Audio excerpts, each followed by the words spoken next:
You are watching and listening to Chris and Leicester Till I Die TV on YouTube and your favourite podcasts. Are you ready? I'm saying, are you ready?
Watch us on YouTube. Listen on your favourite podcast platform. Or ask your smart speaker to play the podcast Leicester Till I Die.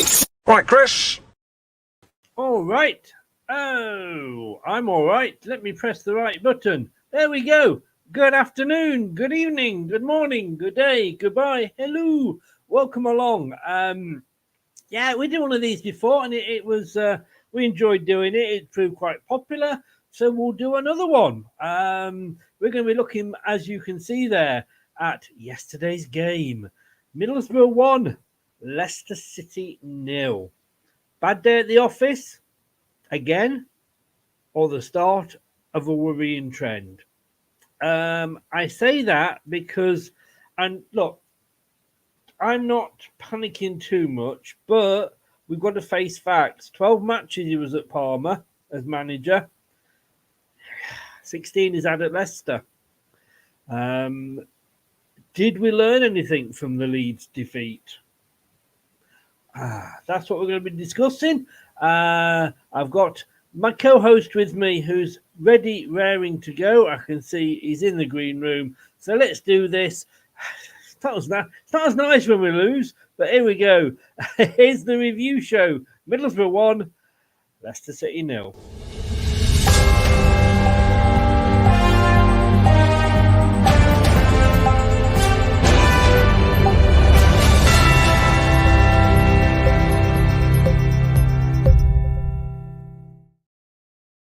Nothing learnt from the Leeds defeat, Brad? No, sadly not. And it definitely came across as a game where it was, let's do that again. And it didn't work against Leeds. I don't know why something wasn't tried differently. And if you look through the squad, and I know we will do later on, we'll look at the team and the bench, but you look at what was available for Leicester in terms of personnel, there was maybe there was a false sense, especially for me, that things might be there for a change, which is kind of what we need now after what we've seen in the last 2 weeks. I know that, you know, they say, isn't the insanity, the form of insanity is trying to keep doing the same thing and it keep failing. Now that might be a little bit unfair. And look, you know, let's be honest, we'd take where we are now if you'd given us at the start of the season. But you mentioned last week that it's very Roger-esque, the performance against Leeds, and kind of got that feeling yesterday. Players being played out of position, teams that, you know, that we should be beating, not Leeds, but certainly Middlesbrough. Okay, maybe we didn't deserve to beat them, but we deserved a point, but we didn't even get that. And I think we could have been playing now and still got nothing. And the worrying thing is, not that I'm saying maybe, you know, that they should be sacked or anything like that, but you should be learning. And we had this with the last guy in charge. Yeah. The thing is, when something goes well, it goes really well, like it has been for Leicester up until this point. And because this is the first time we've maybe had to ask the question of Enzo and what else he can bring to this team.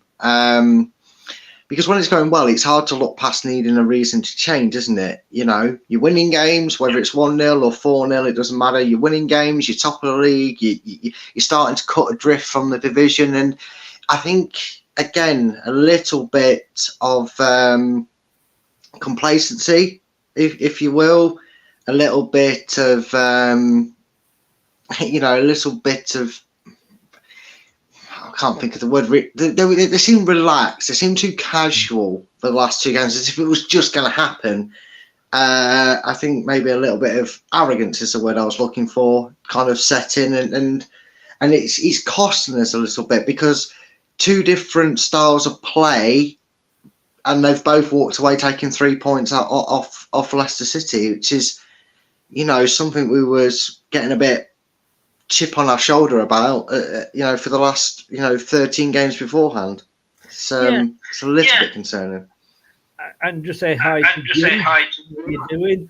The picture that I've used there shows, your love child hitting the post. And had that gone in, we would have been having a different conversation today. And had McAteer's effort gone in, we'd have been having a different conversation, post Leeds as well. But, when you're look at some of the results that came in yesterday, Norwich 3, Sunderland scored 3, Ipswich scored 3, Leeds got 2, Millwall got 4, and Watford got 5 past the Rotherham side that we could only beat by one clear goal. 1-0's 1-0. Have we looked at the result, and the result has been maybe giving us blue-tinted glasses over the performance? Yes, all right, we look at it and we've got all this possession, and we'll look at the stats for yesterday. But, we had that possession under Rodgers.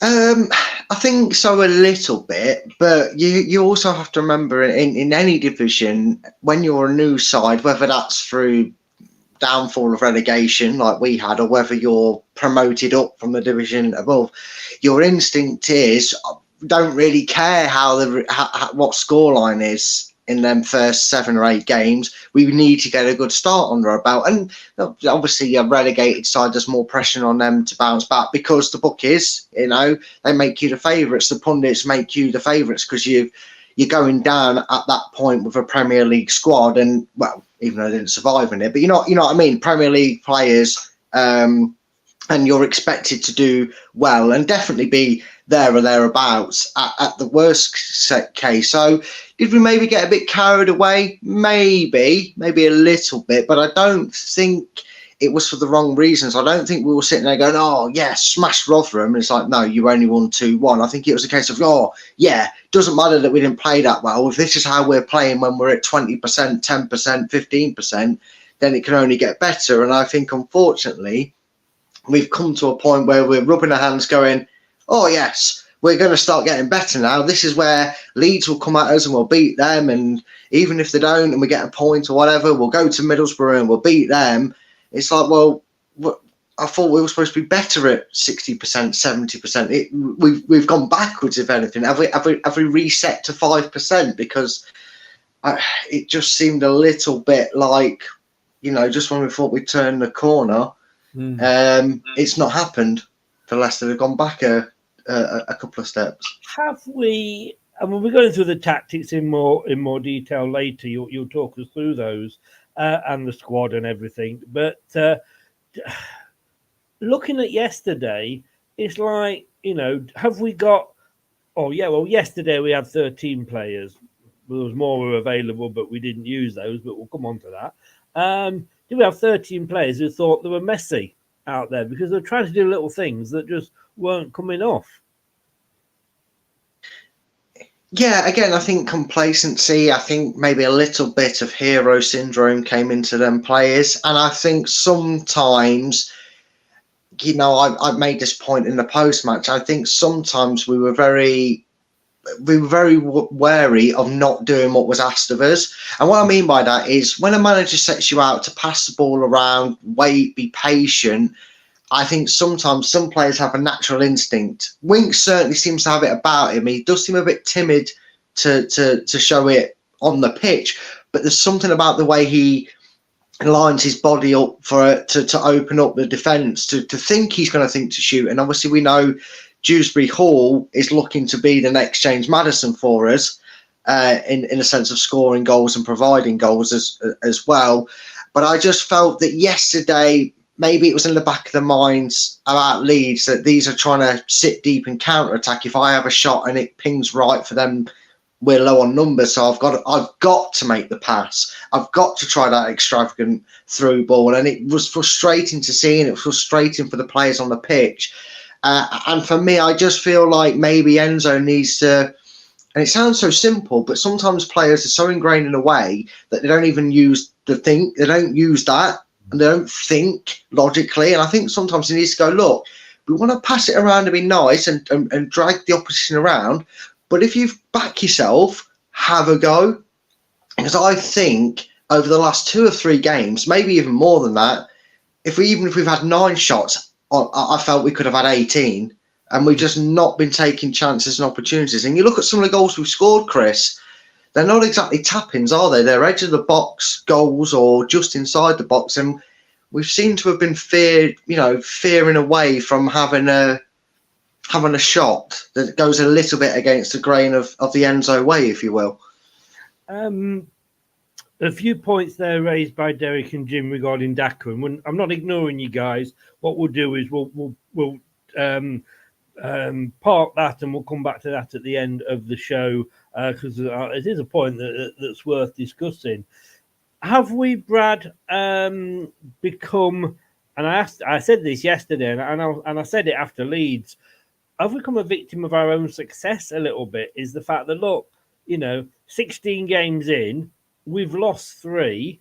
Let's not hit the panic button, although I was absolutely peed off with the performance. I think it was the worst performance of the season so far. But is that because we had been winning?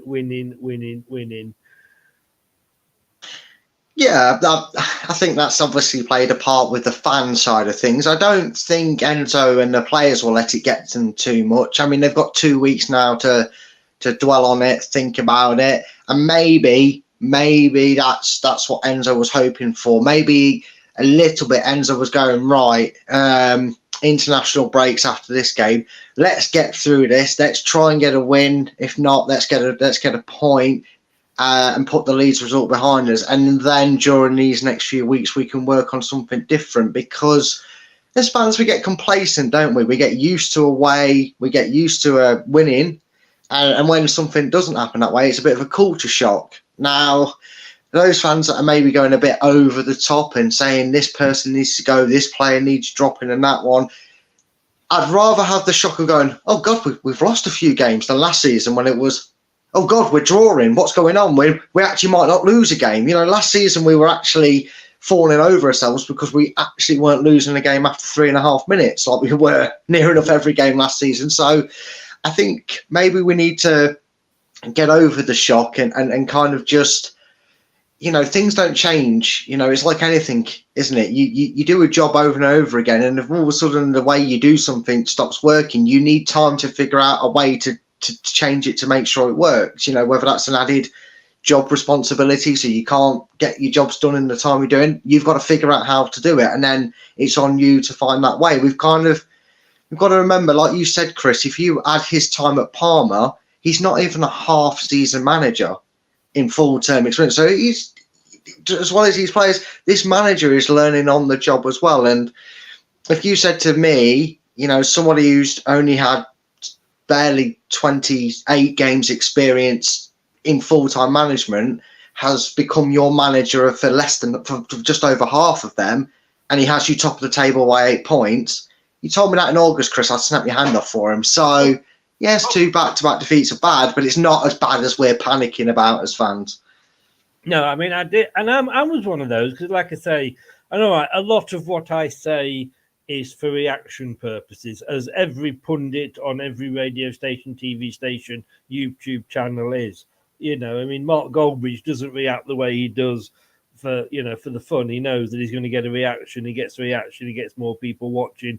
He gets more money, etc., etc. So, but there are questions that need asking, and I think when you look at 12 games for Parma, and they decided that he wasn't, because he had a good start at Parma, and then after I think about 7 or 8 games, it started to go wrong, which was why he went. That's I'm just thinking, are we getting a little bit of that? But look, this is what he said after the game yesterday to the BBC. I think I've been quite clear. We've created many chances and many situations where we should score. When you miss, and they score a fantastic goal, that's football. And yes, it is. I'll give him that. It's a moment where you create but don't take your chance, and the opposition, I think he meant to say there, score a fantastic goal. It is what it is.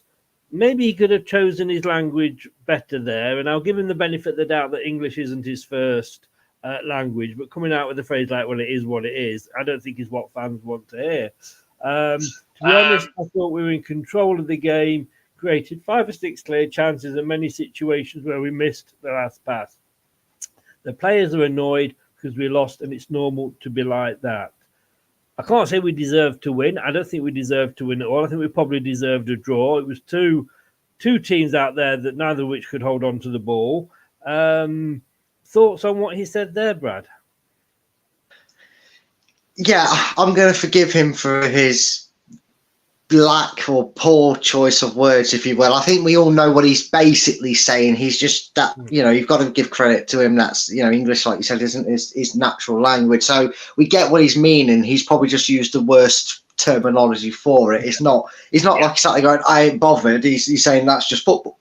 You have a game, and if you really think about it, when if you analyse the game as we're going to here, but if you really cast your minds back to that 90 minutes, apart from their goal, I do not remember Hermansen having to make a save. Maybe something that was straight at him. When I say making a save, I mean he's had to do a bit of movement, and it's caused him a little bit of concern to gone on. I don't remember him doing it compared to their goalkeeper. And again, this goes back to the shooting thing. He probably had 3 or 4. And realistically, he says we had a lot of chances. I think we had a lot of half chances. And I think we could have had more chances had some of the players not decided to take an extra touch, an extra pass, play a killer through ball and just shot. I think we might have done it. And I think I kind of get what he means. Did we deserve to win the game? Probably not, because we were just as bad as them in the midfield. Did we deserve to lose it? Now I've calmed down a bit. No, we didn't. We actually didn't. We didn't deserve to lose it, Chris. We really didn't deserve to lose that game because Middlesbrough did that. Would have been a fair result, I should have said. But yes, I mean, and like I say, that Iheanacho chance goes in, we're having a different conversation. The interesting thing is that this is what, and this was in the Leicester Mercury, but David Futton said this, who does EFL punditry on Sky. And this was post-Leeds. He said he does not believe Leicester City are nailed on for promotion just yet, despite their impressive start to the Championship campaign. And he's probably nail on the head hit, as they say. Well, yeah, because you can't just come out after 14 games or 15 games at that point and say, well, yeah, Leicester are going to win the Championship anyway. It doesn't matter that Leeds have beat them, because there's always a shockwave. It always is going to be the case. And I think it's easy to look at it and say that because the 11, it's now 8, but when it was an 11-point gap after the Leeds game, you then suddenly realise that Leicester could have been playing this weekend chasing Ipswich. So, when you're first, if you'd have said to me it was an 11-point gap over second and a 14-point gap over third going into that game to Leeds, I'd have gone, no, I think we are nailed on to do it. But why there's a chance that one team, isn't letting us run away with the title, third place and below always have a chance to catch you up, and obviously 2 defeats is gonna help that. I know this was before the added defeat, but I don't even think if Leicester were still 11 or 14 points clear after the Leeds game, you would have had us down as nailed on. Looked at them and gone, well, they really should, but we've still got 30 games left of the season.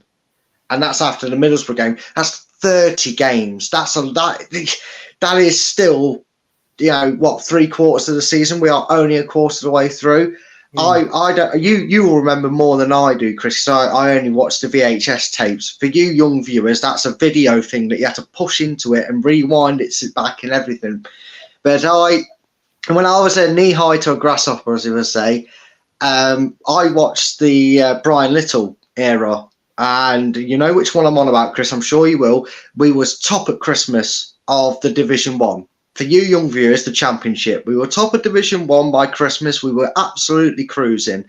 And then Brian Little thought little old Leicester was not good enough for him, so he left. Was it Little, or am I thinking? No, I'm thinking of I'm thinking of McGee. So he left. Mark McGee said the little old Leicester weren't as big as, was it Wolves he went to, or West Brom at that point? Wolves. Yeah, so he went to Wolves because Wolves were a bigger club. That didn't work out well for him there, thankfully, and that's why we always ask him if he's watching us when we're winning stuff. Yeah. Mark McGee then left us and we were in turmoil. And you could kind of say that we were in turmoil like we were with Rodgers, if you want to make a comparison here. And then what happened is, a little ray of sunshine came in under the name of Martin O'Neill, and he got off to one of the worst starts you could ever ask for. In fact, I think it was about 7 or 8 games into his season. He was nearly sacked, wasn't he, Chris? We lost to Sheffield United at home, and the fans were calling for him to get sacked.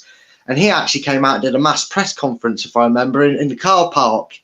He did a press conference, spoke to the fans and said, look, give me time. I'll turn this around. If I don't think I can, I will leave. Don't you worry about it. And eventually, in the last run of the season, Leicester made it into the playoffs. And the shorter version of that story is things can go right and very wrong quickly in this division. So I do understand why he's saying that you can't have Leicester nailed on. I don't care if we are 8 points, 14 points between us and third.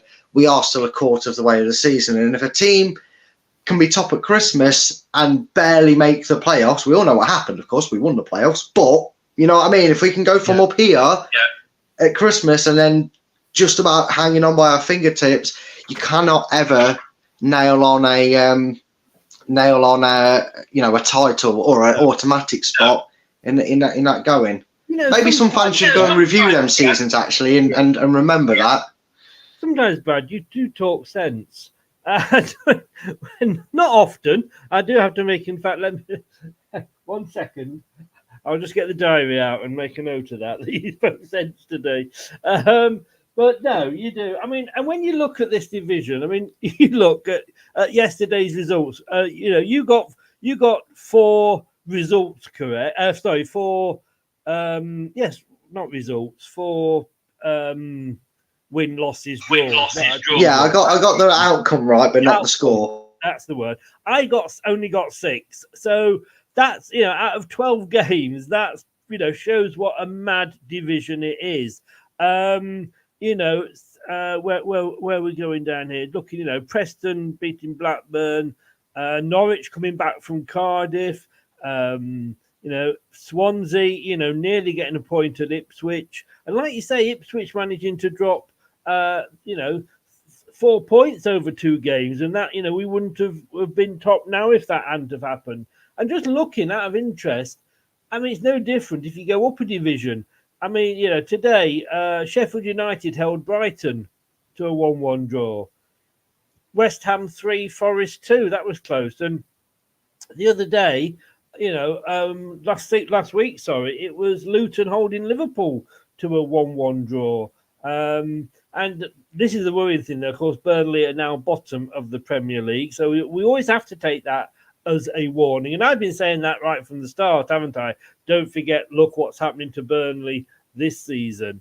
But last week, Rob, and I like Rob Tanner. I think he talks a lot of sense. He writes for The Athletic. And still, if you're interested, £1 a month, they've got an offer on for. That's all I'm paying. And you get to read a guy who knows this stuff. Yes, Fabrizio knows his transfers. But Rob, he nails it on the head so often. And after the Leeds game, he very much said what I was thinking, which was, is this the wake up call that Leicester needed? Now yesterday he wrote, if I can get it up here, a second consecutive defeat for Leicester City, and again they lose to a set piece after dominating possession. A great free kick, but Borough nowhere near the level of Leeds last week. And that is the worrying thing, is that we lost to a team that was worse. Now, again, am I being too hard here? Because I say it is only the third defeat. It was only 1-0. Upsets happen. And it wasn't the biggest upset. It wasn't like we just lost to Sheffield Wednesday or anything like that. But we've got Watford up next, who stuck 5 past Rotherham yesterday. But I think Rob's got a good point there, hasn't he? He does in a sense, because yes, in terms of quality and the way Leeds approached us, they were 2 completely different approaches to beating Leicester. The thing is, Leeds got in our faces and suffocated us, and Middlesbrough crapped the pants and got every man behind the ball.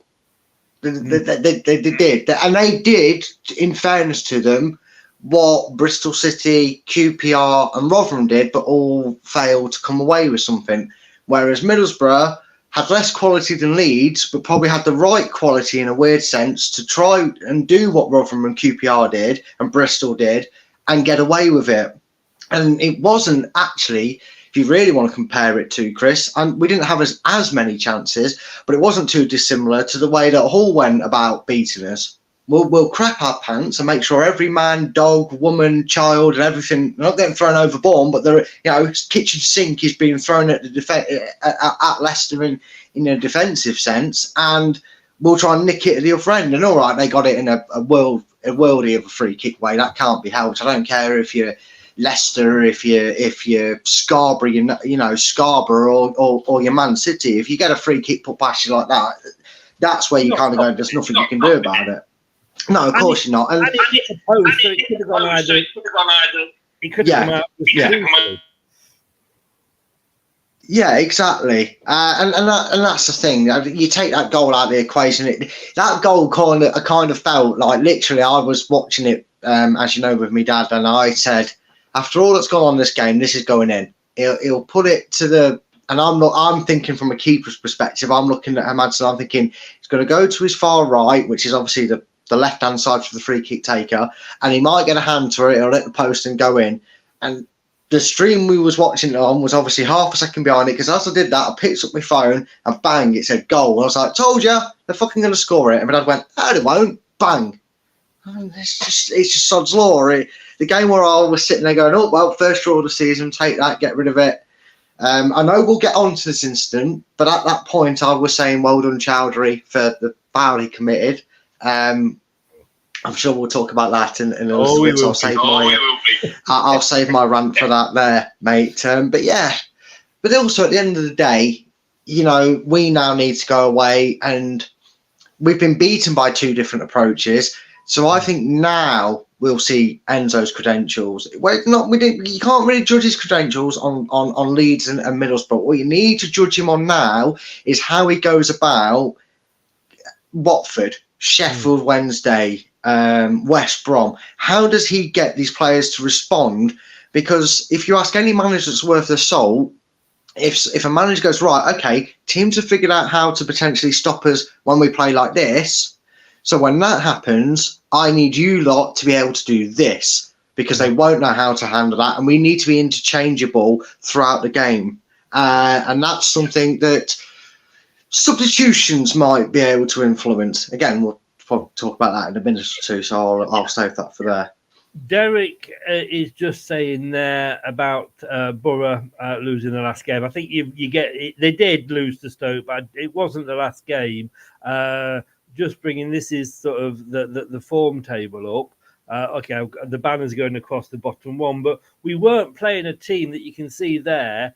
In their last 6 games, they'd won 4 of them. So again, we weren't playing a Sheffield Wednesday. You know, it wasn't a game that, yes, we all predicted, you know, we were predicting 3-1s and 4-0s and what have you.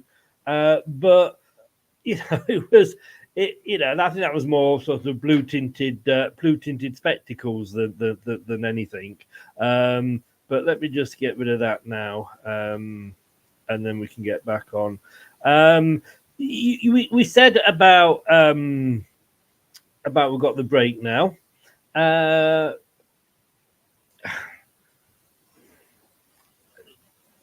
mean, I asked the question earlier, you know, had he learned anything from the Leeds defeat?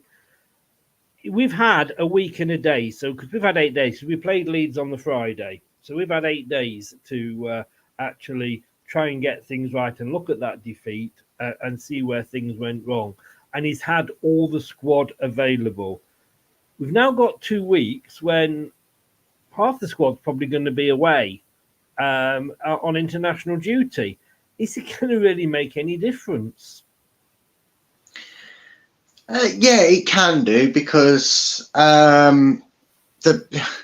yes, there'll be players away on international duty, but I'm trying to go through our team and think who's going to go away on international duty, because Justin's not going to go away. Vestergaard goes away, fair enough, but Cody's not going to go away. Sutar, is he going away? I don't know if Australia have games, so he might not go. Ricardo, I don't think he's ever got into the Portugal side while he's been with us, so I don't know if he'll go away. Chowdhury, maybe, because I know he's obviously not English. I know he changed his nationality, so he might go away. Fatawu, I don't know. McAteer won't go anywhere. Fatawu hasn't been. Pardon? Okay, so Fatawu won't go anywhere. McAteer's not going to go anywhere. So there's certain aspects of players, like obviously Mads Manson will go, and some other, and Yannick will go. I can't believe I'm saying that, like Yannick, but we are saying it. We have to admit we are saying it about Yannick Vestergaard, and fair play to him. You know, he deserves it. He does deserve it. You know, past opinions. Yeah, well, all I'm saying is all them past opinions of him are liable to change when he puts in the performance and plays how he's doing. But I think the core of the squad's still going to be there. And I know we had a full selection, but the players get a day off the day after a game. They're probably in training up until the match day, and then they were travelling to Borough, so they wouldn't have done any morning prep like they usually do. And it's easy to say, yeah, okay, clean bill of health. Well, there was no Wilfred Ndidi, which I think, and we discussed this on the first one of these, so go and check that out afterwards for my in-depth look at that, about Ndidi and what he offers or what we miss when he's not in the team. So he wasn't there. Dennis Pratt wasn't on the team, even though he's back in training. Tom Cannon, we will talk about more, but he didn't play at all, even though he was available and on the bench. And again, I'm sure you've got plenty of questions for that. So, so even though we're there, the pieces of the jigsaw are all available. We've just got to figure out for which jigsaw. Because I think now Enzo's maybe started the idea of a plan B and a different way to approach the game.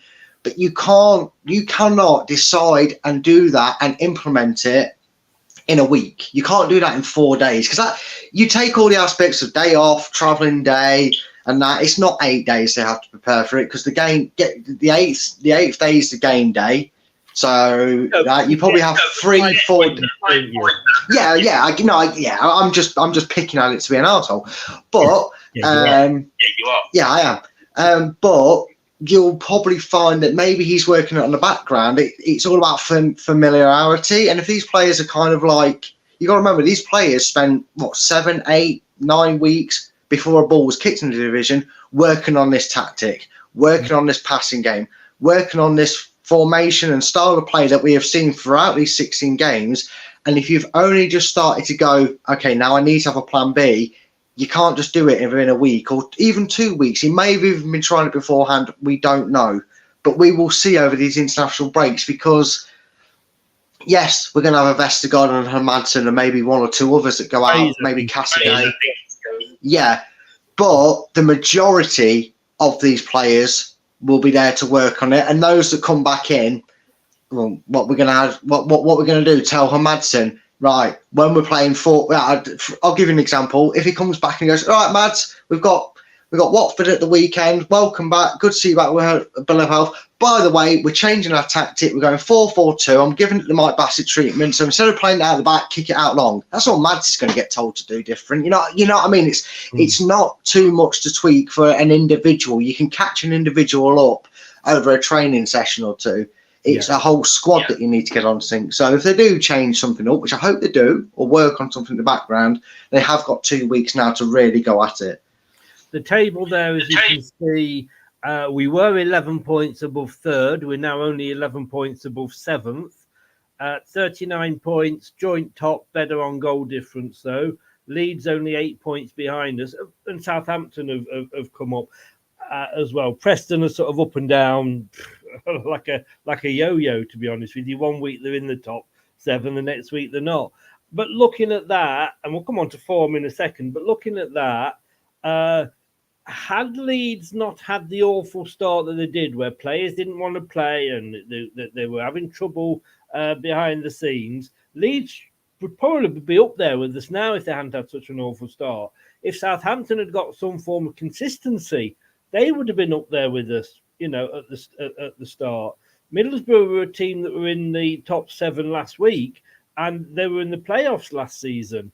So it's not. Yes, it's looking bad. Every team's got to. We weren't, I suppose, and I'm my own worst enemy because I don't listen to myself. Well, nobody else does, so I think why should I? But I said, that I'm glad we got that whole loss out the way because it's one less albatross around our neck that we've finally lost a game and it's out the way and done. But then we went back on another winning streak. And I think because we lost to Leeds and because of how well we'd done all season, I just kind of thought, well, we're going to come back against Middlesbrough. But we're never going to go through the whole season having won, let's say, 30 games. I'm sure we'll lose more between now and the end of the season. So we're not going to go through the whole season having, won 30 games. So it may be just that we are hitting our downtime now, if you like. Yeah, possibly. And again, I don't really like all ifs, ands, buts and coconuts when you talk about other teams, because if they were good enough, they would have been up there. Well, I will. We'll talk about them on a different show when it's less PG era, time-wise. Yeah.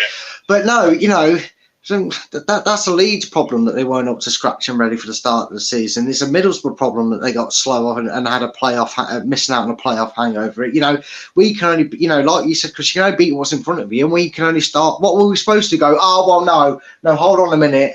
I've just decided I don't want us to beat Rotherham and QPR, and I'm trying to think of another team we beat, even though we beat a lot of them. Help me out here, Chris. Name one team we beat this season that isn't QPR. Oh. Yeah, no, we lost to Hull. Who we beat. Yeah. Yeah, so Rotherham, Blackburn, Southampton. We can't. Yeah. I don't think any team in their life has ever looked at another team and gone, well, they should be up here. So to make it fair, let's not beat these teams. Let's draw to and lose to. You go with the flow. And at the end of the day, I'd rather have a flying start and have a little wobble now and still be able to go, yeah, okay, well done. You've caught up 4 points, but you're still 8 points behind us. You're still looking at our results when you get in your changing rooms on your phones going, please tell me Leicester have lost or drawn, but so we've caught up. Because if we saw with Ipswich were like, yes, Leicester lost. We can go top. And then they drew. And now, yes, they were happy we lost again. Going, oh, thank God Leicester lost again. It means we can catch up to them. Yeah. We're still the target. This could be our little gift, if you like. I want to say hi to Luca, who is an Arsenal fan. And this makes me laugh. Again, this would be the quote of the show. If I had a prize to give out for the quote of the show, or the question or the comment of the show, this would be it. Leicester will win the championship. Trust the process. Coming from an Arsenal fan saying trust the process, Luca, I love you, mate. that did make me titter. Although you only managed a 0-0, was it, with Newport yesterday from your other team, Milton Keynes? Scott is in.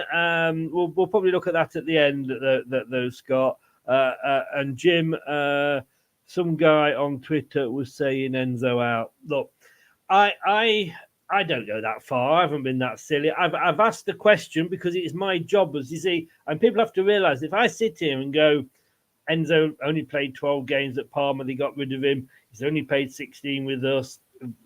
I'm asking the question. I don't believe Enzo should go. We would be absolutely stupid to get rid of him. But there's always some idiots, and we'll come on to more idiots later in the show. I'm also going to say hi to Kate, who is, as you know, a presenter here with us. And she's in Vietnam. But bless her, she was messaging me saying, what's happening with the football? How are we playing? And I don't think she liked my reply to how are we playing when I replied shit. But she just messaged me again today. How's the holiday going, Kate? You should be enjoying yourself. Forget Leicester. And again, I look at this, and I did this. And when I first brought the form table up, I thought, oh, bugger. We're down in 7th. But we're only one win off being... out the form table. And if you look who is at number 4 in the form table, Middlesbrough. And up until this week, Brad, for the last 15 weeks, we have been top of the form table. Yeah, and again, like you said, it just shows you how I wouldn't say useless these form guides are, because that's hard to say, because... Well, you could say that, couldn't you? Because if Rotherham go and draw 2 and win 3, but they don't move up anywhere in the league and they're still like 15th, 16th or 20th or whatever, because they go on a little bit of a run, they're sort of be the informed team, but they're down at the bottom. But Leicester could win the next 3 games and go back to top. Chris. I wouldn't have a show if I couldn't use stats, so don't knock stats. It keeps the show going. Well, on that basis, then stats are a good thing to have. But these sort of things, this is where, and I've used this term a lot, and I still stand by it. This is where lazy journalists get told, write something about Leicester and how bad they're doing right now. Right? No, you're not a lazy journalist, Chris, because you actually make conversation and everything, and you go a good way about it. What I mean is, there's somewhere out there. Like probably Dave off Twitter, because the guy who Jim's on about, I don't know, mate, probably the biggest Leicester fan ever who's saying Enzo out, has probably put that up on his post saying, we've gone from first in the form table to outside the top 6, we would be outside, and he's probably made it sound as if, because we're 7th in the form table, that means we'd be 7th in the league. Well, no, because if Rotherham drew 5 games in a row and they were the 5th best team in form by being undefeated, that means we should move Rotherham up from 22nd up to 5th then, does it? No, people like to twist these sort of tables, not your league tables, but this sort of thing, your form guides, to merit their own agenda. And if you're negative and Enzo out, you're going to say, oh, Enzo's going to take us out of the payoff at this point if he does that. No, he's not.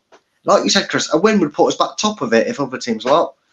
The one thing that does worry me looking at that table, not the fact that once I got over that, oh shit, we're 7th, but when I actually looked at it in more detail, like I say, 3 points off the top, it's not the end of the world. What does worry me is that we've got the worst goal difference of the top 7. On the last 6 games, we've only got a +4.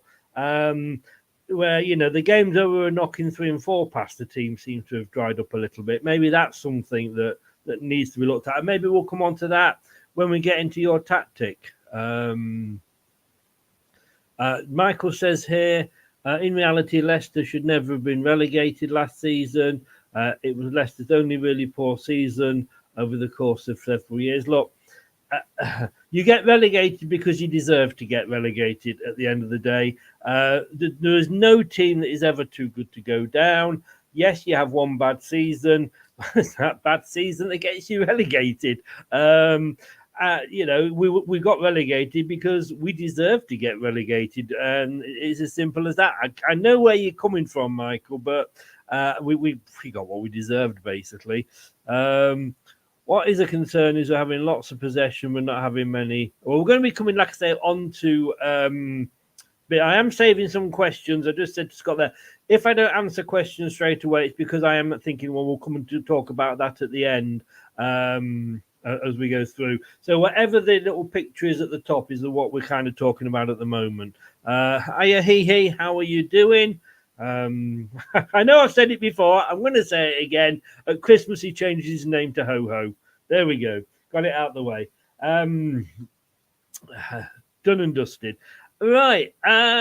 This was the squad. Now, the squad, okay, I looked at that squad, Brad, and I thought, Ian Acho came back. I was surprised he didn't come back for the earlier game. Chowdhury, I mean, the problem when you look at that is you don't know where players are going to be. You look at that and you think, okay, that's a good team. And it's a team, if we'd have been given that on the opening day against Coventry, we'd have all gone, yeah, that's a brilliant team. I was watching the game, and we are going to move more on to tactics here, because I was watching the game and I thought, Winks seems quite a way back.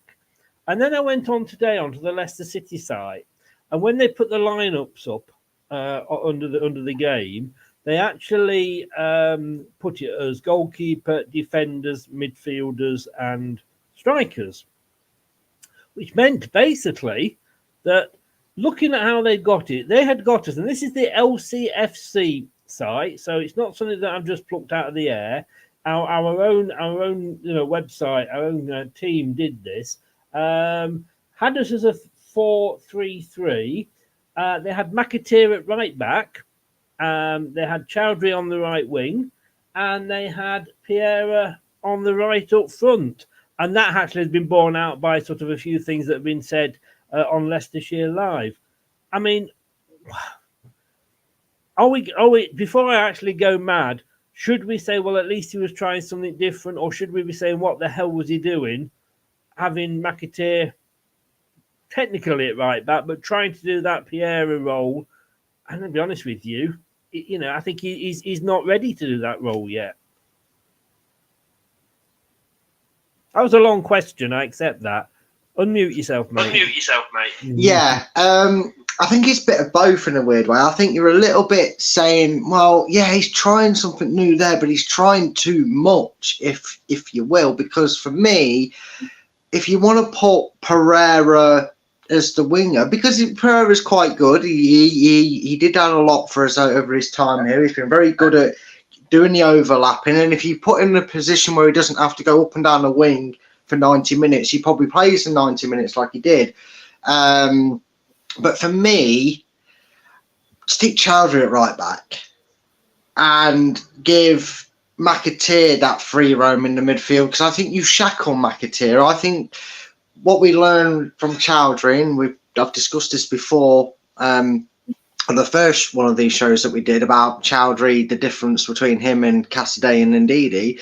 I think, in that circumstance, we have to, you want somebody who's going to be free reign. McAteer likes to get forward, and he's got that youngster and hunger to get back as well. So even if he's never going to shark his responsibility to get back and fill the gaps.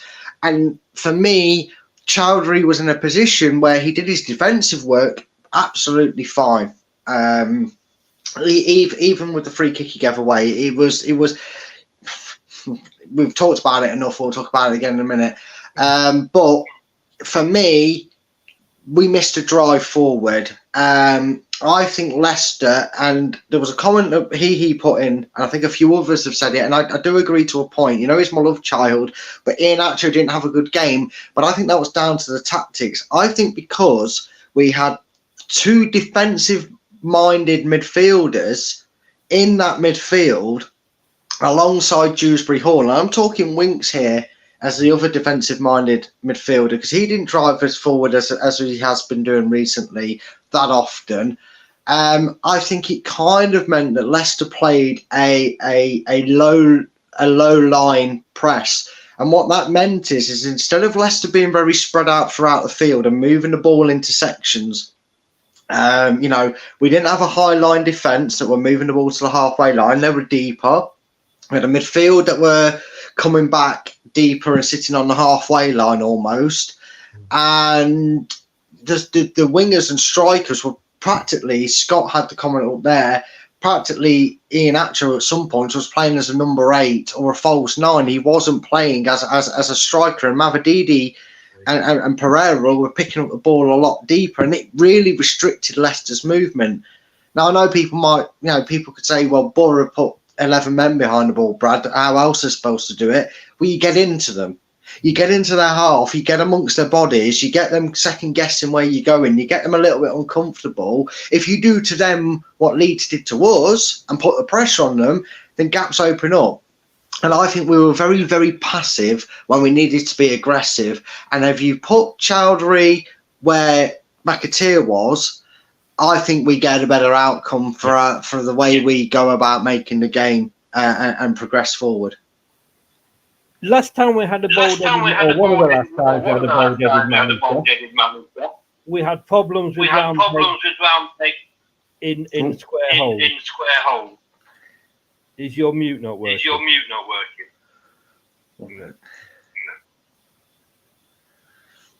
There we go. I'll do it. There we go. Between us, we got it there. Last time we had a bald-headed manager who had trouble putting round pegs in. Was putting round pegs in square holes. It was Ian Holloway, and who can remember Ian Hume being played out on the wing? And I just think totally what you're saying. Yes, let's give him credit for maybe trying something different, but you are taking a player of McAteer's ability, and if you're taking somebody that likes to get forward and sticking him in a defensive role, because he was doing that Ricardo role, which was midfield, great. When we were attacking, he gets forward, but having to come back when we are defending, and he's not a defender. And I just think that it was a mistake, I think, and hopefully Enzo will learn from it for that. But look, let's talk tactics, Brad. Let's talk tactics. Tell us what went wrong, what went right, and anything else you want to discuss during the game. Well, first of all, everything that went wrong was Leicester lacked cutting edge. They almost seemed to lack a bit of belief in their own ability, because it seems that Leicester will always and forever have struggled with a team that goes, we're not interested in trying to play your style to suit you. Funny enough, we want the result just as much as you do, so we're going to make it difficult for you. We're not going to make it difficult on ourselves and give you the impetus to get in behind us. And when we do that, Leicester City go searching. Now, when teams have sat off us before, Leicester have put the foot on the ball. They've played. They've pushed themselves up, and they've slowly pushed that back line up. And I think the comfort with that has forced this negative change. And what I mean by negative, why is it negative? Is because Leicester's defensive line would start here and slowly get to the halfway line. I'll try and get as accurate as I can with my hand movement halfway up my screen there. So they get to about there, halfway up to the halfway line, and all of a sudden Leicester would have 7 bodies in the opposition half. They'd have them in and around the edge of the box, and all of a sudden we had midfielders and defenders of the opposition checking the shoulder, because they're like, do I need to go here? But what if he goes here? And they weren't realistically marked. They were zonal marking in a moving pitch. They were marking an area and not a player. And that's where Leicester were ready to pounce. They'd still methodically move the ball, Chris, but they wouldn't really panic or do anything. And you almost felt like it was cooking, didn't you? You felt like the move was cooking. It was slowly brewing, and Leicester were ready to spring. And the slightest thing that's changed is teams now are pressing Leicester. They're realising that if we back off Leicester and show blink first, as the expression is, then they're going to pass their defence is going to carry us into our half and we're going to be on the back foot. If we get at them and press them in, engage them in their half of the field, Vestergaard and Cody and whoever don't have 10 years to pick out a killer ball and split our midfield open or get in behind our defence with a few passes. If we do that, they're going to struggle because they're going to turn around and go back to their defenders. If we can get Winks to get the ball on the halfway line or just inside his own half, he's going to pass it to Vestergaard. We know this because that's what they like to do. And I think against Middlesbrough, we were so assured that that's what Middlesbrough were going to do that we did it for them anyway. Our defence was very slow. Our movement was very slow, and it was almost like the wingers and Iheanacho got so bored waiting for the ball to actually get into the Middlesbrough half that they came back to get the ball themselves, only to then realise, oh, I'm the guy, I'm the person who's got the ball in a position where I want someone to have it because I'm supposed to be up there. Okay, sorry, I'll give it you back. Off I go back up the pitch. And we can't do that. If a team's going to sit off at us, that's when we spring the trap. That's when we go, okay, come on, foot on the ball. We'll drag this ball up to the halfway line until you feel, we've got to go at them. No, we've got to go at them. Because that's what teams do. And when we broke teams like that, that's when we were winning games. What we did against Middlesbrough was keep it in our own half. And again, force of habit, muscle memory, whatever you want to call it, Leicester yesterday had a force of habit of going, we can't go forward immediately. Turn around every now and then we'll pass it back to our defence and start again. Turn around. I know, right? I could audition for X Factor just as a joke one, so not a serious contender. But you know what I mean, Chris? How many times were we watching that game yesterday? You and I, obviously you were doing the watch along. But for those that maybe were watching the highlights or whatever, or watching it alongside Chris, it's wonderful commentary that he provides you. I'm thinking the same. Like any second now, he's going to turn around and pass it backwards. Predictable as it was, predictable under Rodgers with Harvey Barnes on the left. My problem I had with us last season. We have become too complacent and predictable on what we're going to do. And the worst thing is, instead of upping the tempo of how we went about doing it, we've dropped the tempo. And that is what went really wrong for Leicester yesterday. They just dropped the tempo, and it's like they could not get it out of their heads that Middlesbrough weren't going to press them like Leeds did. It was like they're thinking, no, Leeds, surely Middlesbrough are eventually going to come at us, and that's when it will work. And it never happened.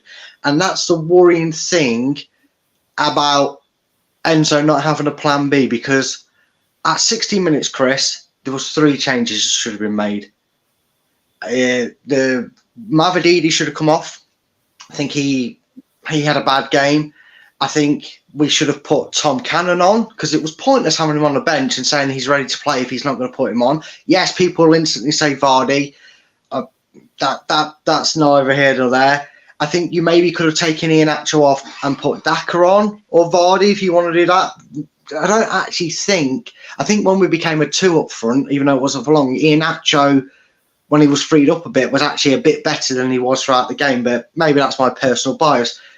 But at half an hour, at 60 minutes, Chris, when it's not working, that's when you go, okay, I'm going to put Casey McAteer in for Chowdhury. I'm going to drop Chowdhury back. Or even better, I'm going to drop Ricardo back. I'm going to put Casey McAteer in that middle. And I'm going to take off Hamza, because we don't need an extra body. We don't need a winger on there. I want my experienced defender as my right back. I want another body in the midfield. And we should have gone for a 4-3-1-2. We should have had Iheanacho as a shadow striker, if you will, or actually put Winks in that position, or Dewsbury Hall in that position. And we should have had Iheanacho on one side as a deep lane forward. The deep lane forward is the one that comes to get the ball, you know, a bit shorter than the rest. He comes and collects the ball and can hold the ball up. And I think then we have Tom Cannon as the poacher striker, the more advanced forward, or Vardy as the more advanced forward, or Daka as that more advanced forward. Whichever one of them 3 you'd have had holding a higher line. And that way, in though, do we? We want him to be firing on all No, of course we don't. But again, I'm just trying to spitball ideas of putting firing on all someone. cylinders. Well, yeah, exactly. Shots fired there by you, Chris, with your tactics. But no, my point is, if you play Iheanacho, who is more of a deep-sitting forward, and you complement him with a Daka or a Vardy, to give a more better example in terms of they're more of an advanced forward, the defence don't know whether to stick or twist because they can't press you too much because you don't want to leave Jamie Vardy in behind playing the offside trap. He'll murder them every time. And you don't want to not press him because Iheanacho will have a shot from the edge of the box and he's capable of scoring and they'll cut through you. And I just think that's maybe a system that Leicester need to try. They need to trim the wings when they're not working. And it might sound harsh to do that to Fatu and Mavididi, but I think that occasion, if it's not working and they're cutting off our wing supply, then you're killing off half of Leicester's attacking ability. Flood the middle, get to up front, confuse them a little bit, have their manager have to think and maybe change his way of thinking. Because if you let a team just stroll along doing what they're doing, because Leicester aren't changing anything, so keep doing it, we're going to lose more games than we have done this season, Chris, and that's the way we're going to do it. Yeah. We need to be more aggressive. Yeah, I've got some tactical information, but I'm obviously concerned. I do know you've got to go through. So I'm going to just mute you. There we go. I'm going to sort of move on to that at the end because I want to move on to the player results. First thing I should do is, a couple of weeks ago I did this. I predicted how many points we'd end the season on how we're doing. It was 125.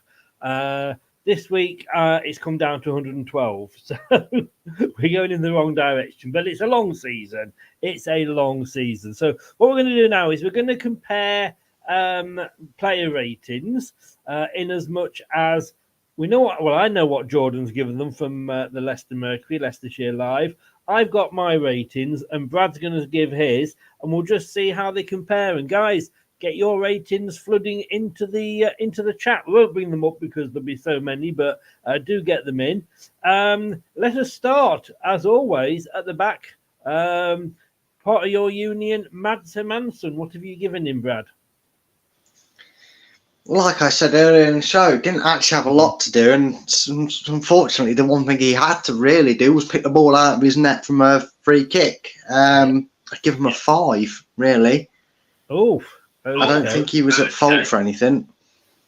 Because he wasn't at fault for anything, I've actually given him a 7. Well, okay. So did Jordan. Well, yeah, maybe I think maybe you used to have got that more spot on than me. I think I'm probably been a bit harsh on that one. Chowdhury. Now, I'm just going to mute you because I just want to say something about Chowdhury. Because he was chosen as our man of the match by Alan, who is at the match. Now, I know social media is very toxic at times. And I actually went on and responded to about 3 people. I responded to somebody yesterday in a nice way, and we finished friends. We just agreed to disagree. But some people, when I put that post up, Alan actually goes and sits at every away match, every home match. He's a season ticket holder, gets to all the away matches, and he's at that match. And when one of the guys, the guy that was all right with me last night, when he said, well, I don't agree with Hamza being man of the match, was he at a different match? And I said, no, he was at the match with you. And he said, no, I watched it on the telly. I went, well, exactly. You're only seeing, at some points, you're only seeing the one player. He is seeing the whole pitch and how players are working off the ball. And he turned around and went, yeah, fine. But all I'll say, guys, is when I put those things up, don't just come on. And one guy came and went on, you're joking. Well, you've added fuck all to the conversation. You must have an IQ of 5 because, who are you? Who are you picking out? Oh, nobody, because you haven't got the brains to do that.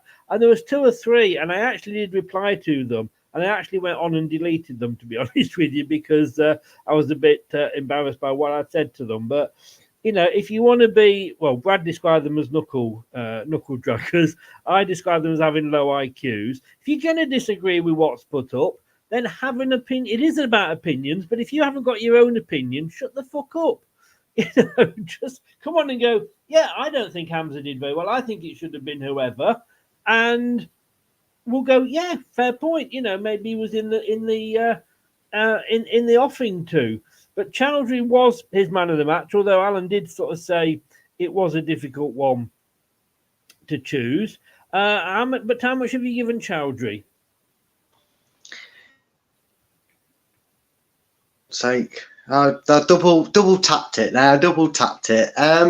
Yeah, look, I mean, just offer something to report first of all. If someone goes up on the man of the match, you don't agree with it, that's fine. I don't always agree with Chris. I don't always agree with Alan's man of the match. We all have different opinions on this thing, because we see it from different views, don't we? We maybe listen to it on the radio. We maybe watch it on the telly when it's on there. We maybe stream it. No, we don't. We don't do that here. Anybody that's watching, but you go to the games and you all get to see different views of it, because you're showing or listening to different aspects of it and being told it in a different way. And for me, Chowdhury gets a lot of hate from fans for yesterday's performance because of the goal.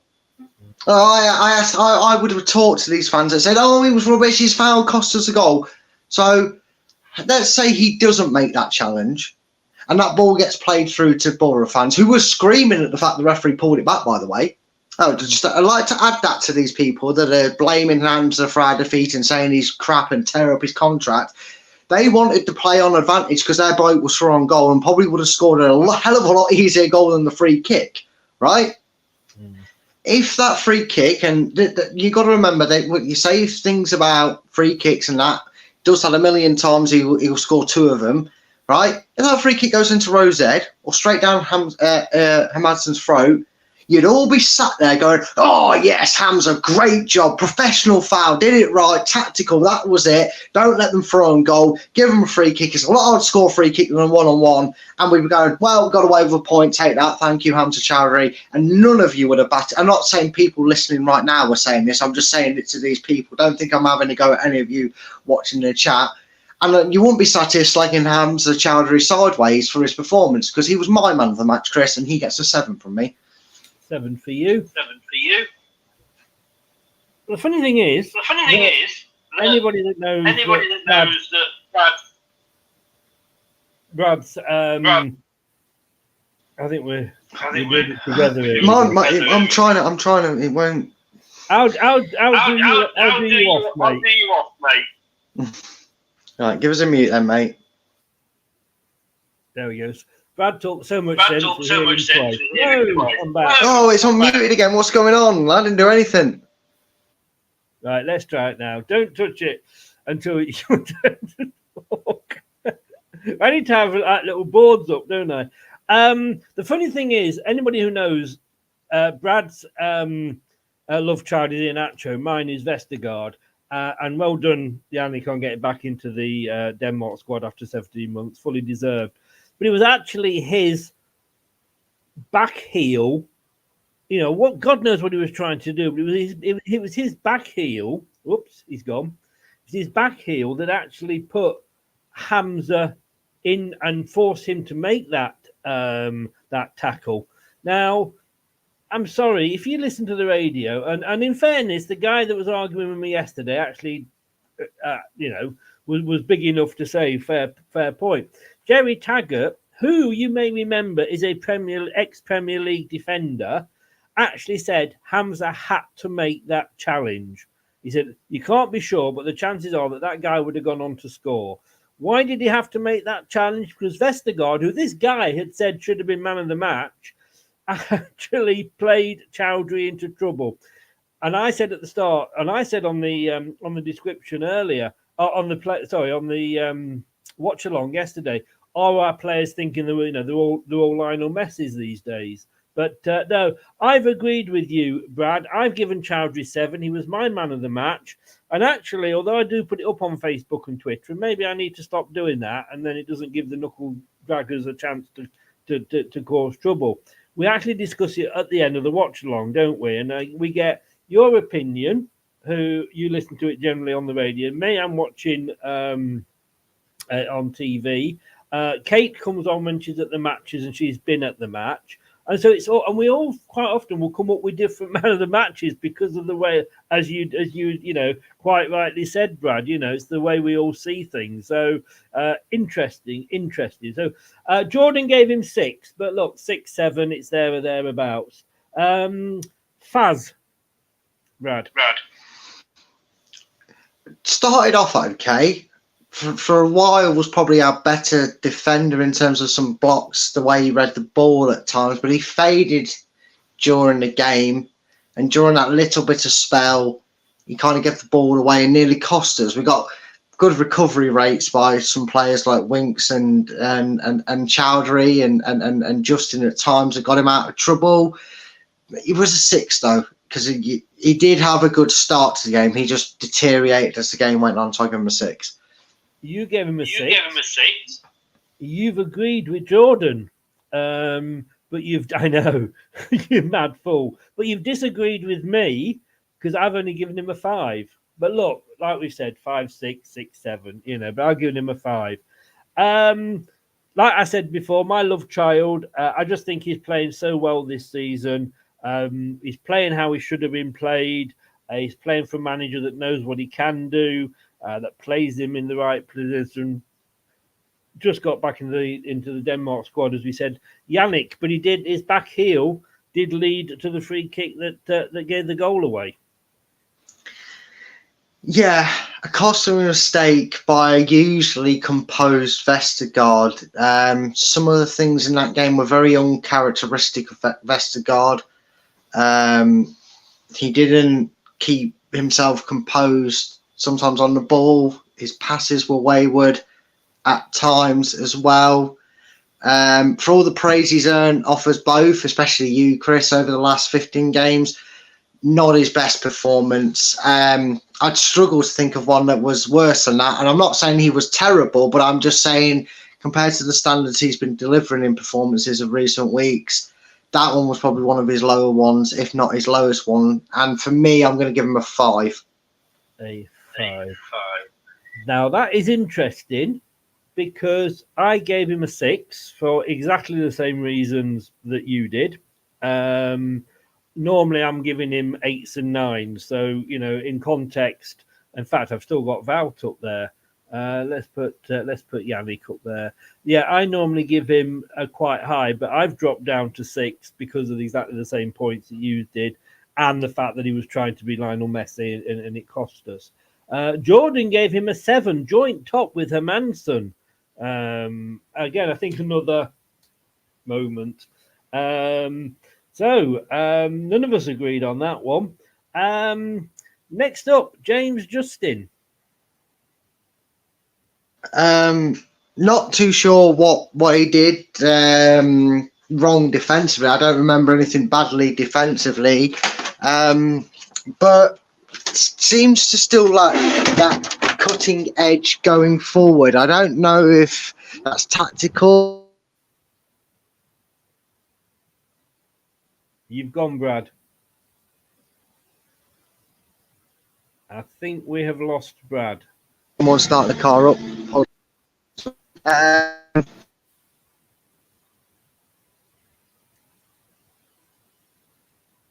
Have you got to go?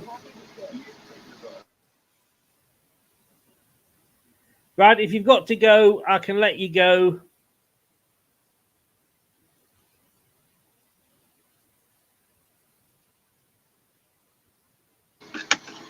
Yeah, apologies, mate. I'm having a bit of issues, and I think I have got to head off. So my mates are rushing back home. I'd have given him a 6. I'd have given him a 6, mate. You're 6. All right, mate. Have a good one, and I'll speak next week. All right. Cheers, mate. See you later. Cheers. Brad, in fairness, he is actually staying at his family, so he was going out. So I don't expect him to sit in the back of the car and do it for us. So we'll plod on. Now he's given James Justin a 6. I have also given him a 6, and Jordan gave him a 6. So by the sign of the devil, Justin gets 666. So we're going on to Harry Winks. Again, another player for me, sets himself really, really, really high standards. And for me, yesterday, he didn't quite come up to that. No, as I say, no worse than particularly anybody else in the team. But yeah, it just for me wasn't one of his better performances. So and he's got a yellow card, which means he's going to be suspended against Watford. So we'll be interested if indeed he doesn't come back. Although there's talk that he may be coming back after the international break, whether who will replace Winks? I've given him a 5 for me. I think it was a bit rash that I'm just watching what you said there, Scott. So for me 5, and I think he went in and it was frustration in his tackle more than anything, and I think the whole team was frustrated. I gave him a 5. Jordan gave him a 6. Ricardo, look, we said earlier. In fact, let me just. I'm not even keeping up with these, am I? Here. So that was Winks. Ricardo, look, for me, yes, we saw earlier, didn't we, on that thing where the Leicester website, LCFC.com had put him, which was as one of the front wingers. I like Ricardo. Obviously, normally plays right back. He can play left back. He can also play a central winger. But for me, he's not a forward winger. And why you've got McAteer, who can score goals, why stick him in defence? And Ricardo has only scored 1 goal all season up front.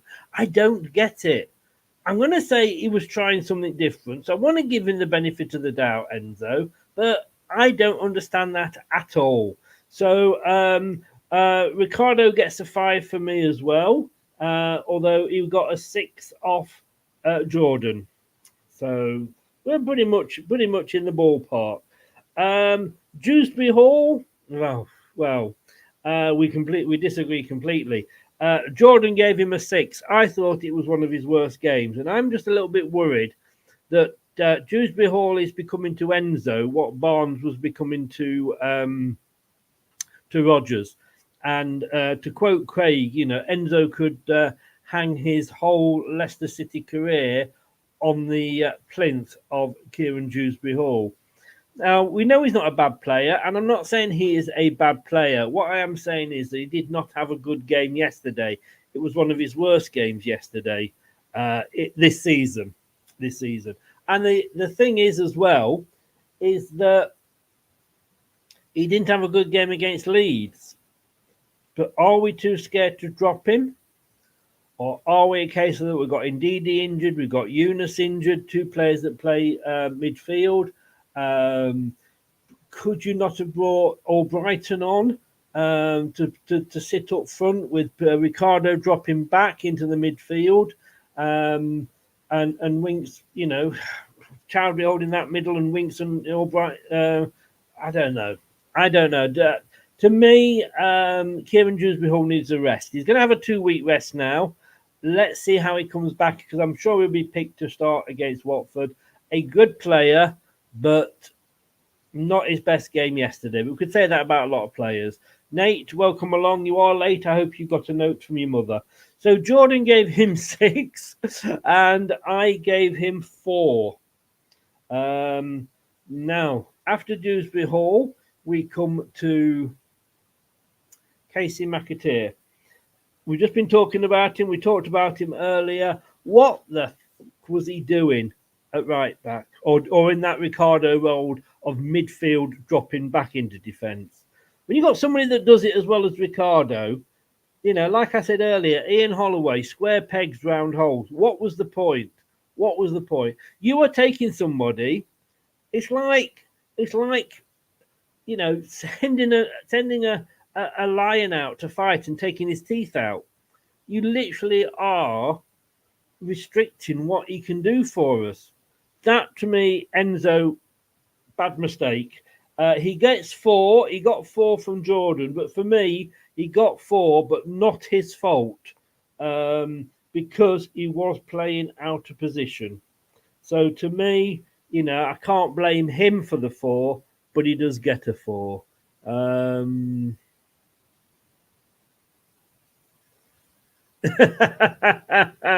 Funny, Alex. Funny, like it. You got to be able to laugh after that sort of performance, haven't you? Better late than never, as Scott says. Indeed. Alex, if no, I'm not going anywhere with that one. I can get myself into trouble. So that's why he gets a 4, but I can't blame him for that. Kells, I'm glad probably Brad's gone here, although I don't know, Brad wasn't overly impressed with him yesterday.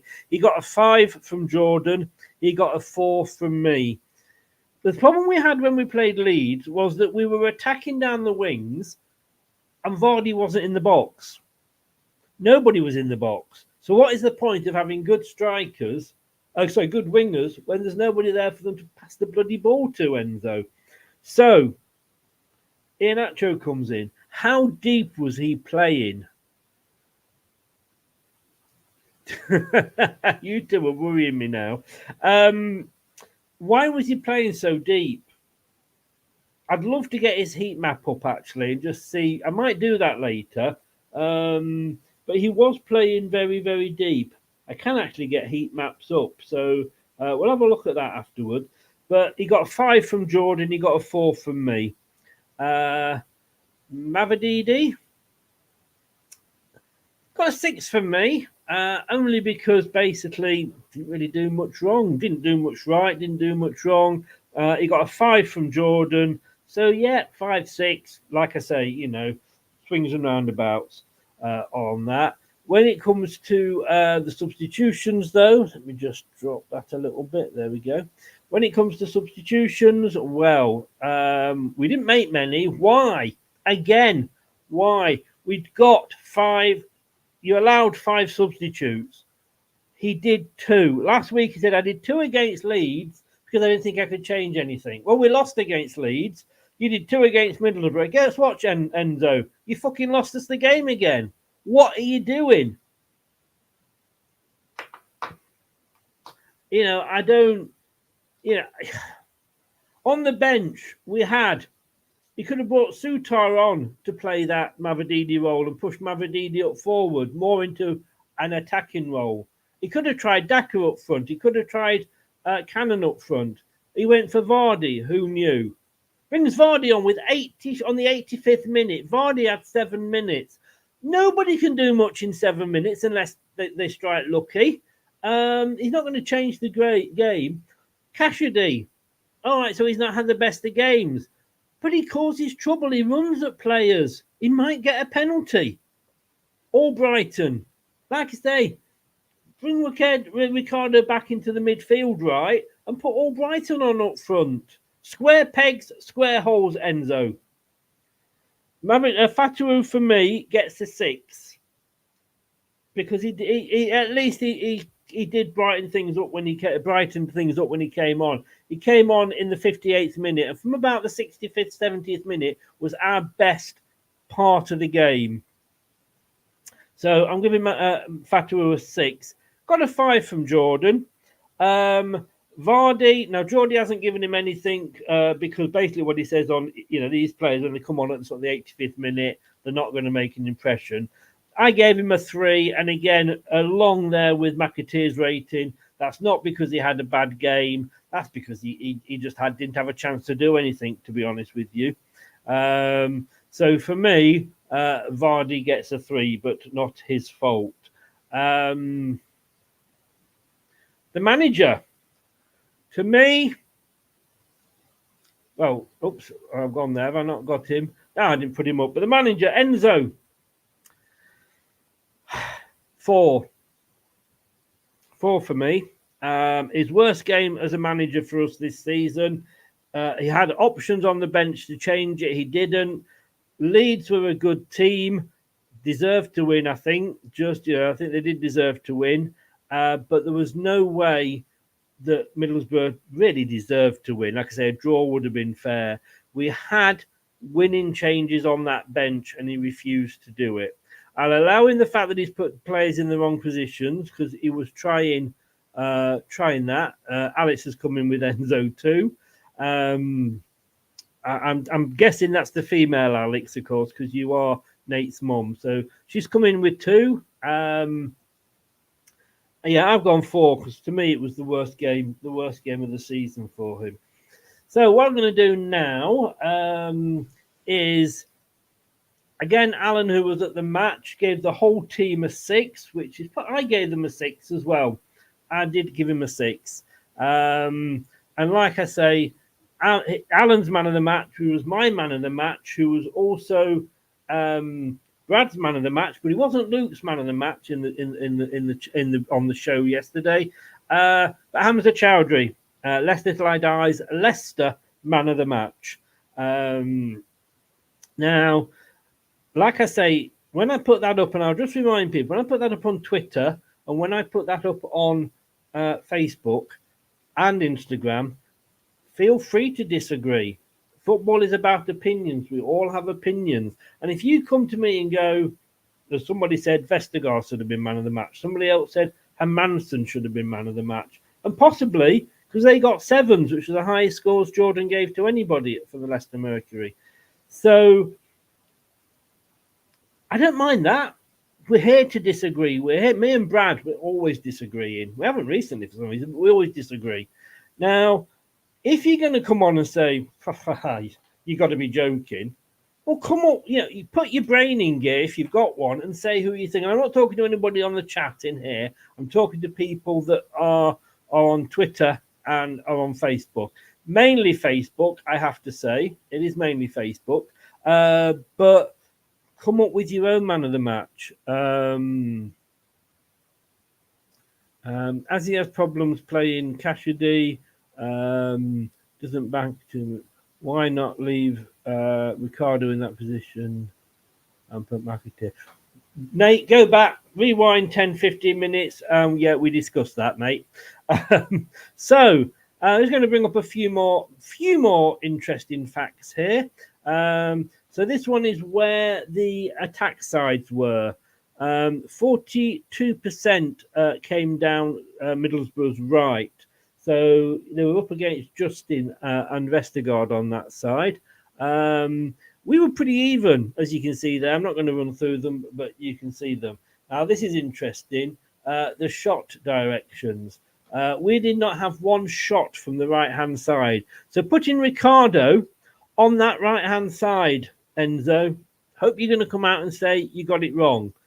Because I tell you, if McAteer had been up there with with Mavadidi and Inacho, we'd have had some shots. Not one shot from that right-hand side. 75% down the middle, 25% from the left-hand side. Why have we got wingers when we're going up stats like that? Shot zones. Middlesbrough never had one shot inside the 6-yard box. We had 8% of our shots. We both had 67% of our shots from within the penalty box, and we had 25% of our shots were from outside. And then, as you can see there, I think because of that 20-odd minutes that were in the second half from like the 65th minute, it's quite high in the Middlesbrough end. Obviously, it's always going to be higher in the centre of the field as well. And that's just player positions, but you can't really see who that is because of the fact that there's no names there. So I'm just going to come up, just bear with me, because I'm just going to see if I can get a heat map for Iheanacho, wasn't it? Dribbles, tackles, corners, dispossessed.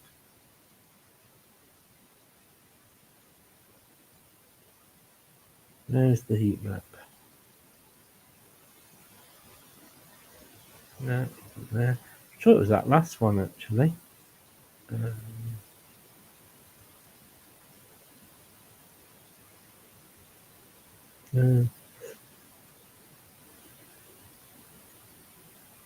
That's what I've just been on. I can't get it up, guys. I can't get it up. But, heat maps. There we go. At the top. Right. So, this was Ian Atchell. Now, this will prove whether we are right or whether we are talking a lot of nonsense. There's Ian Atchell's heat map. Now, I don't know how much you can see of that. And let's just get rid of Middlesbrough. We don't need them.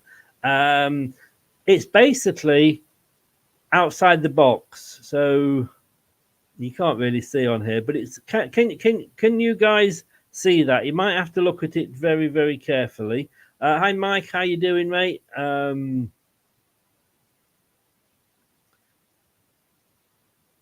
But basically, the heat map is from. Can you see my? Do you see my mouse on there as well? Then, if you do, can do. But basically, from the 18-yard box to just in front of our 18-yard box, he hardly ever actually got into that into the opposition box at all. If we look at Ricardo, he's sort of more into the box than he should be from where he was. Not doing much defending because he's up front. He's a defender, but he was made to play too far up front. And let's just have a very quick look at McAteer. Well, look at McAteer. As you can see, it's down there. All down that left-hand side. A little bit in the middle and a little bit across here. But for somebody who is an attacking winger, being played in defence, that's what happens to him. He gets stuck on that wing and can't really help us at all. Absolutely ridiculous. I'm sorry. And that is why I've given Enzo 4. But there we go. Such is life. Such is life. Right, so let us go through some of your questions. I have saved some of them. Daka deserves a game, said Derek right at the start of the show. And Jim agreed with him. Agreed I'd much rather have Daka than Vardy. Now, the problem we've got with Daka, for me, and I loved Daka when we first signed him. He scored 4 against Moscow. Musa scored 2 against Barcelona, didn't turn into much. Some guy scored a couple against Peterborough, didn't turn into much. And I can't remember his name. Somebody will tell me. Briefly saw the heat map and mouse is clear. Thank you. Unfortunately, the heat map, they've got blue on black. It doesn't really show out very well, but I did as best I can, Scott. But thanks for letting me. Hopefully, my mouse helped a little bit, showing where it was. Right. So the questions. Let's just go back to these. Yeah, Daka deserves the game. The problem with Daka is that he's willing. We know he can score. We know he knows where the goal is. He scored a lot when he was in the Austrian league. They won the won their top division, and all right, you can argue Austrian league, blah blah blah. He's not getting the run of games. This was very much what we used to say about Ian Atcho, like, well, we want to give Ian Atcho a chance, but he's never been given a chance, blah blah blah. And as soon as he got regular games in that season, I think before we won the other season, we won the FA Cup, he suddenly started scoring. Daka, he's going in January. He's not going to be here. He's going to the African Cup of Nations, but we're not going to miss him because he doesn't play. So, is he any better than Vardy? No, unfortunately, I don't think he is. And I think he'll be even further down the pecking line once Cannon becomes available. Daka and Cannon up top. Vardy is obviously retiring this season. Inacho is having good and bad days. They all had a bad game yesterday and against Leeds, in fairness. I think Vardy wants to go up. That's the sort of person Vardy is. I don't think we can say that Vardy's not playing at all. Daka is obviously... what else was I going to say? Cannon, I'm surprised he didn't get on yesterday. I thought he might get 10, 15 minutes, but there's no point rushing him back when he's not well. I think we answered this one, Scott, didn't we, about playing at the number 8 position. We need to get somebody in that box, though. Here's a thought: when we get back to games, but could you push Vestergaard forward into Wink's role and put Cody in centre back role? I don't think you can. I think Vestergaard knows what he's good at. Enzo knows what he's good at. The Bell End never had any idea what he was good at, which was, don't know why then he bought him and don't know, and that was probably why he never played him. We've got to be careful that we don't, we've got players, and a lot of our players can play on both sides, etc. But every player has their preferred position that they play. And if we move them off that position, we're actually, like I said earlier, taking the teeth out of the lion, if you like. You got players like Phil Neville, who used to be a utility player, who was basically, could play all positions, but was master of none. But look at Ricardo. Great as a right back. He's very good as a right winger in the midfield. Useless, I'm afraid, on yesterday's game as a right attacking mid winger. Cody should come in, but I think Cody rather than Faze at the moment, to be honest with you. I've not been overly impressed with Faz. So let's drop him. I don't think you can drop Vestergaard. He's one of our players of the season, and I wouldn't move him forward. He does what he does, because he sits back and he takes those balls from Winks. Him and Winks are passing the ball to each other so many times. He was in midfield, he couldn't do that. And then what Winks does well, what Vestergaard does well, when he gets that ball, eventually somebody's moved for him. That's what he's been waiting for. Picks the ball over the top, beautiful, and that's why he's good. So no, I wouldn't do that in my opinion, Scott. Michael, the concern for Leicester is that you will lose your AFCON players. Yeah, we're only going to lose 5 AFCON players, of which we're going to lose Iheanacho. We're going to lose, I'm trying to think who the others are. The Ghana, whoever's the Ghanaian player. Fatawu, I'm not sure. I don't think we lose him because they don't all play for teams that have qualified. But I've checked before, and I think there's maximum 4 or 5 players. But one of those is definitely Daka for Nigeria. So along with Iheanacho. But like I say, are we going to miss Daka? Not at the moment, and that's no disrespect to him. It's only because he's not being played, so that's why we're not going to miss him. Alex, too, unpopular opinion, Cody should be starting. We signed him for a reason. I agree, he should be starting. If you're playing 3 centre backs, which is basically what he's doing most of the time, yes, whoever's on right back duty, of course, goes midfielder and we're striking. Attacking, so that does leave the 3 at the back. Why isn't he playing? Well, he obviously was injured at the start, and we're on a winning run. So why change something?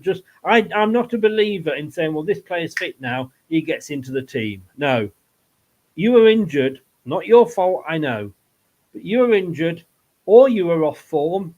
What's one of the 2 reasons you are not in my squad for this game? Suddenly, you start playing well in the reserves. Suddenly, you're fit again. You're not walking straight back in. We've had that for 5 years under the Bell End. He had his favourites. As soon as you're fit, you're back in. No. You don't come back in until that player that's replaced you, who's been playing well, let's say, plays badly. And when he plays badly, then we drop him. The argument could be that Faze has not been our best of the defenders that we've had on the pitch. Maybe you should change with him. Yes. But don't play somebody just because we signed them. I don't agree with that at all. As you probably just guessed.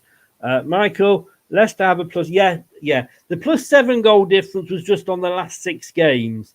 And that tied in with us losing 2 of those last 6 games and only winning them by like 2-1 or 1-0. That's what I'm saying. We haven't had a 3-1 or a 4-0 or a 4-1 for a while. And what I was saying is, based on the last 6 games, so that was the form table, then, we were the worst of the 7, the top 7. And that's why I showed that. But yes, we got the best goal difference in the whole league. Of course we have.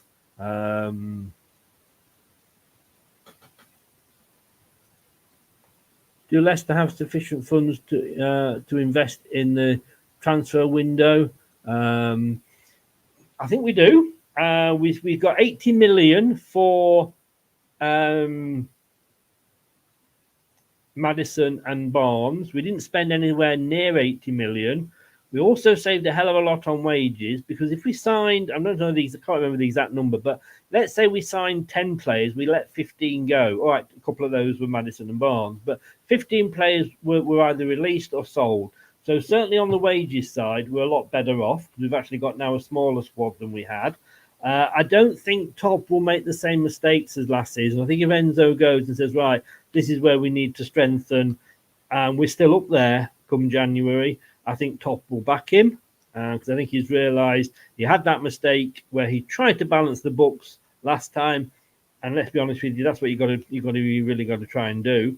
So yeah, I think we will strengthen if we need to, and if Enzo thinks we need to. Do you think we're rotating the squad enough, asked Scott? For me, yeah. I thought the squad would be rotated more, but I do like what Enzo has done. See, I was thinking, okay, we've got midweek weekend. So let's take, for example, Vardy and Nacho was the obvious one. So I thought, so you got midweek weekend. Vardy and Nacho. Or the other way around, whatever. But no, that was just what I thought they would do. But no. What he's doing very cleverly is Vardy for 60 minutes, Iheanacho for 30. Iheanacho for 60, Vardy for 30. Vardy for 60. So he was doing it like that. Right, it's changed a bit. But generally, that's how he's doing it.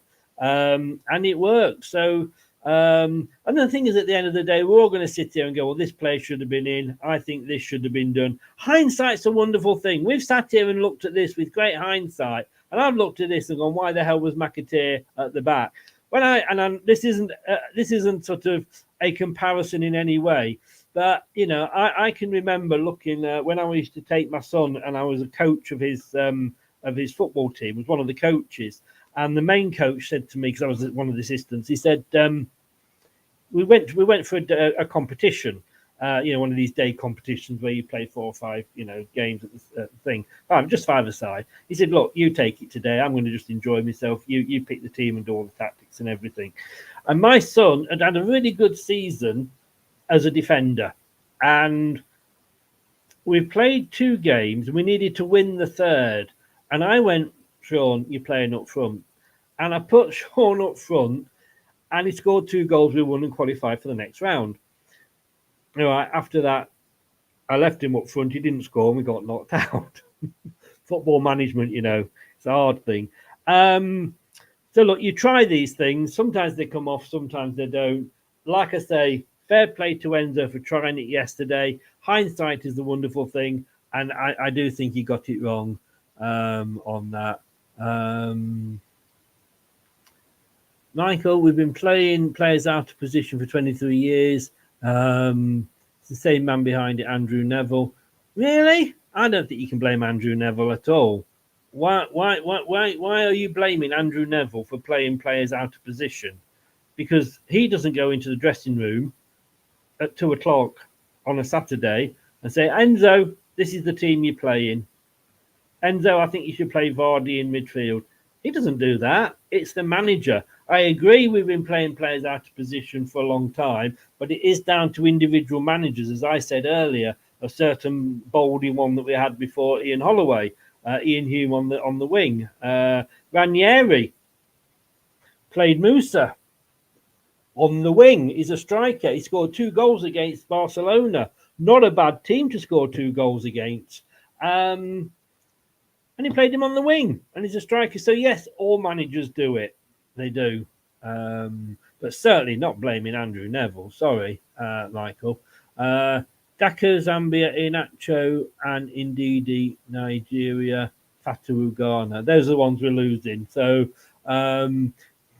Daka, no, like I said. So it's 4, actually. And so basically it's only 3 that we're kind of missing. No disrespect to Daka. So, yeah, there we go. We're not going to be that badly hit. So, all this sort of all panic, what we're going to do in January, AFCON. Don't panic, Mr. Mannering.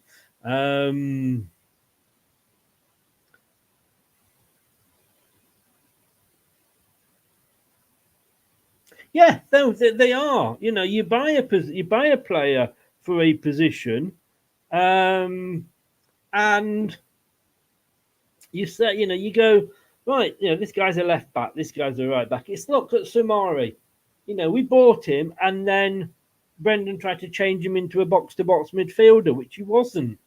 So why buy him? If you wanted a box-to-box midfielder, buy a box-to-box midfielder. Yes, some players, I would be, if I was a manager and I was going into a team, I'd say, right, I would see each player individually. One of the things I would say to them is, right, what's your favourite position? Okay, right wing. What other positions can you play? Oh, left wing. Okay, right back. Okay, thank you. And then you know it. But yes, every player has a preferred position. And you should stick them to, I can't say, square pegs, square holes.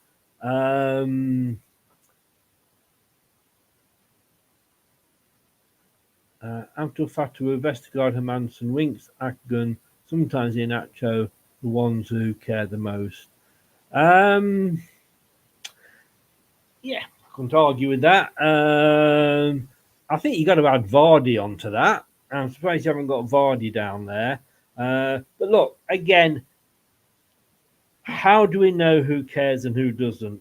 You can't tell by looking at people. Everybody looks different. Anyway, that is it. Thank you so much for joining us.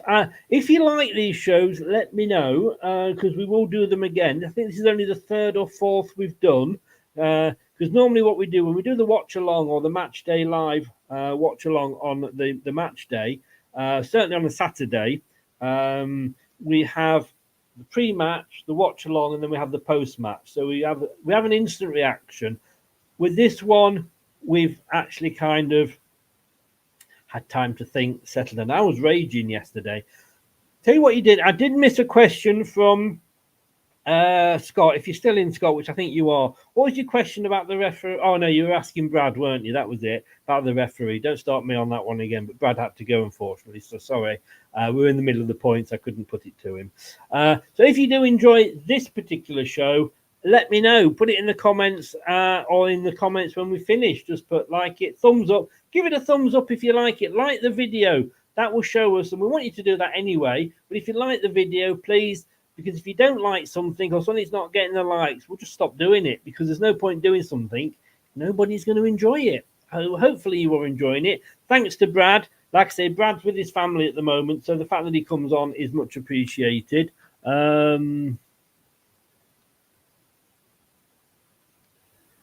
Yes, but it's still, I see what you're saying, Michael, but I'm sorry, it's still, any manager that says has no say in the picking of the team has got no backbone. The guy at Chelsea that went from Brighton, possibly. But I'm sorry, if I'm going to manage, because if my team doesn't win, I get sacked, right? So therefore, I pick the team, nobody else. But look, thanks very much, guys. I'm not sure if there's going to be a discussion debate show tomorrow night. Kate's away, and of course, you know, it's an international week, so there may not be one. Wednesday at 7, though, we do have the Big Fat Leicester quiz. Neil from Beyond the 90, a great Leicester website. Check it out. He is a YouTube channel. He is joining us to do the quiz. That'll be Wednesday at 7. 2 weeks off. We've got the international on Friday. England taking Malta. We've qualified anyway. But thanks to everybody. Hope you enjoyed it. Like I say, please do click on the like button if you want us to carry on doing this show.